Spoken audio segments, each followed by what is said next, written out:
Boomers are a generation that grew up experiencing Spider-Man only as a comic book. And millennials think that his superpower is every time he takes off his mask, he's a different actor. That's too big of a chasm. It is. So I feel like it's my job to translate between the generations. Like, I had to explain gender to my dad. That was an interesting conversation. It was.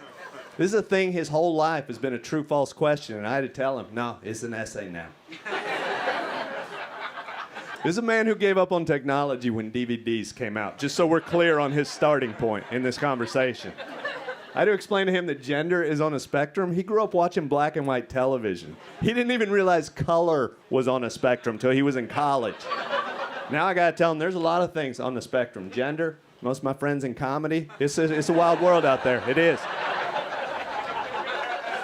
His favorite athlete? Bruce Jenner.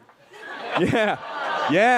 I had to sit my father down and tell him, Bruce Jenner no longer exists. He's like, Bruce Jenner's dead? I'm like, oh, way more complicated, way more complicated. But he asked me questions, and that's what I love about him. He asked me questions. He wanted to understand it. Some of them were easy. He's like, how you spell Caitlin? I'm like, hey, don't worry about it. I'm pretty sure nobody knows how to spell Caitlin. I think you'll be all right. But question number 2 was about gender reassignment surgery. That's question number 2. I'm like, really? That's question 2? I'm like, oh, it's a huge leap.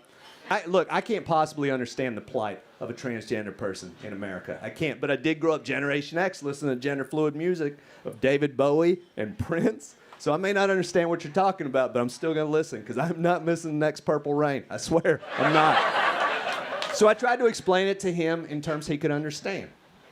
He's like, what's gender reassignment surgery? I'm like, it's sort of like Uncle Andy. Uncle Andy had gastric bypass surgery. A transgender person looks in the mirror. They're like, I don't feel like the person I see in the mirror. And one morning, Uncle Andy looked in the mirror. He's like, I don't feel like a heavy person. I feel like a slender person. And then he went and had surgery, and he became a slender person. That's basically gender reassignment, Dad. Uncle Andy's transgender, but with cellulite. And is that an oversimplification? Yes, of course it is. Of course it is. But it answered the question he was asking. Because now when he hears the term transgender, he doesn't get irritated about some random public restroom somewhere in America. He thinks about the time he went fishing with Uncle Andy. He's like, oh, no, I'm okay with it, whatever, you know? It did get weird the first time he saw Uncle Andy after that conversation.